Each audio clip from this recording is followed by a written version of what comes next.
first question here says, what is the main reason that different countries trade with each other? Most countries produce too many goods and must get rid of them. Maybe. Different countries specialize in producing different kinds of goods. That keyword there is specialize, something we've talked about. Different countries have different number of people living in them. That doesn't really tell me much about what's the main reason why they would trade with each other. The different countries of the world are united by a shared banking system. There is nothing out there really that is a shared banking system. So A and B are really the closest thing to an answer, but the very best answer would be B, when it talks about different countries specialize in producing different kinds of goods. That's a key part of the economics of this sixth grade social studies year, is to look at that countries specialize in making and selling certain kinds of products. And when we have a whole bunch of them doing that, then we have that international trade and globalization. Next question. This should look familiar from last week on one of the questions we took, but looking at this chart here, which is really a social pyramid, what conclusion can be drawn from the information here? First one, slaves could buy their freedom in Sumerian society. Slaves are at the bottom, says on free. It doesn't, this chart, this graphic organizer, this social pyramid doesn't really say anything about buying their freedom, so that doesn't really make any sense. Merchants often became priests in the society. There's nothing that tells us that they're going to move up to the priesthood. Priests held authority over all other groups. Well, if you look on here and you understand social pyramids, we know that the one at the top is the one that's the strongest, so yes, it should be C. Next question. A chart comparing different goods that countries specialize in is shown here.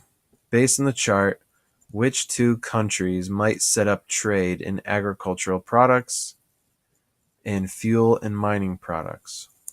So we're looking at what two countries would hook up with, one side being agricultural and the other being fuel and mining. Well, best way to look for it is, first of all, look and see who's specializes in agricultural products. Well, that would be the United States, are the only one. So they must be one of the trade partners, and they need fuel and mining.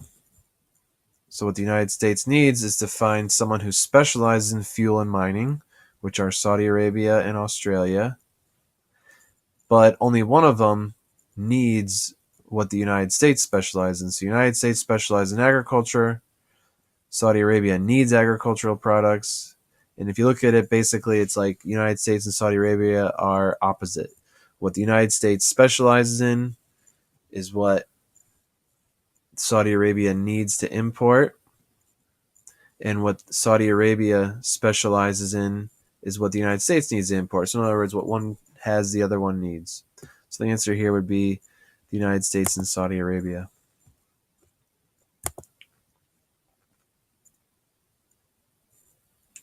How do historians examine a source for accuracy? How do they decide whether or not a source is accurate?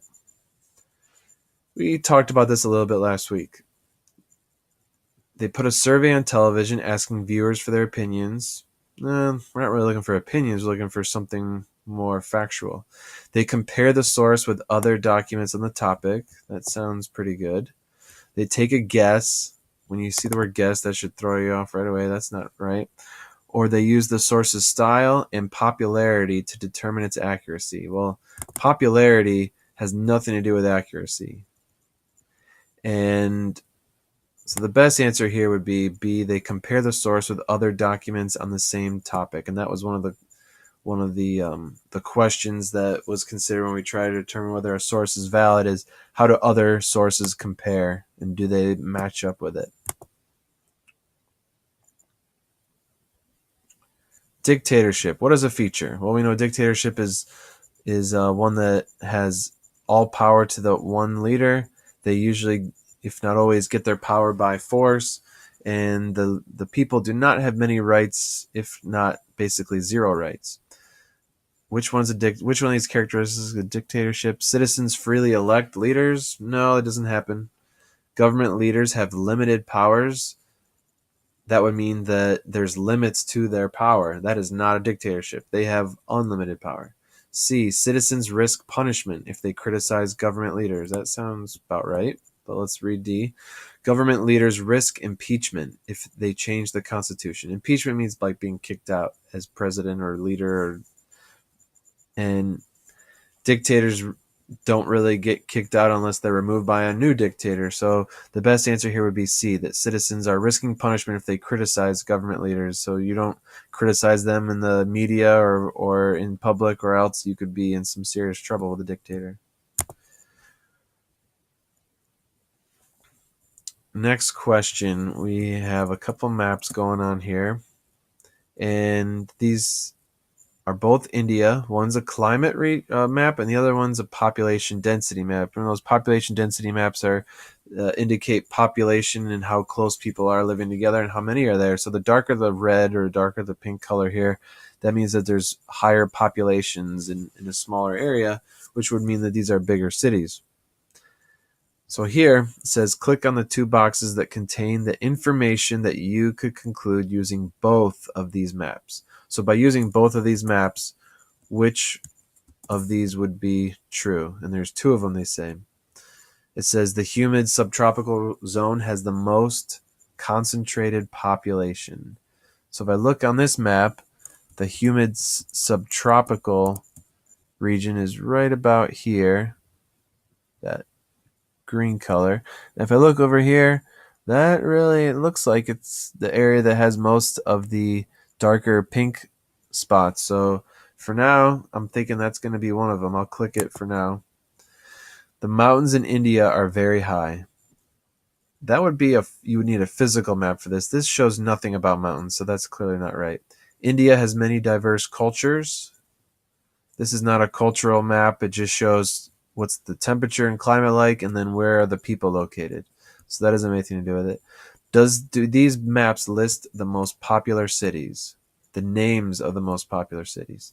It shows where they're located, but it doesn't have their names. That's not the purpose of these maps. So no. Which countries border India? You can see that there are countries that border India, but it does not tell you which countries. So therefore, that would not be one of them. This says the arid and highland zones have the lowest population concentration. So we have the highland up there. It's mostly that below 100 or 100, 250 persons per square mile. So that would be another one. Those are the two. They both have to do with climate and comparing what the weather's like to where people are living. Next question.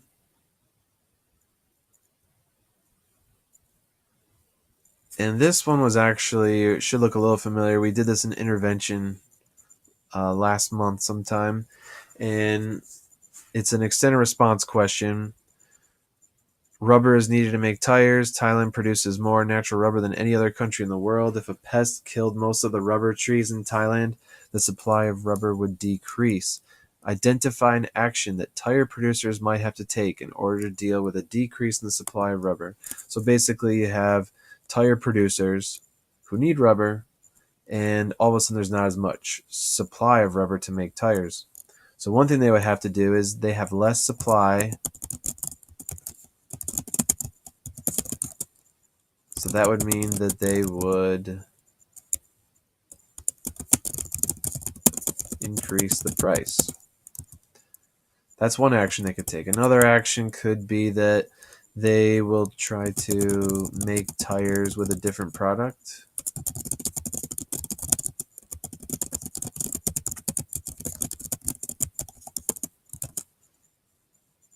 So either of those kinds of answers are pretty acceptable here. We're looking at the impact that supply has on price, and what would a producer do in response to that. And either one of those would work.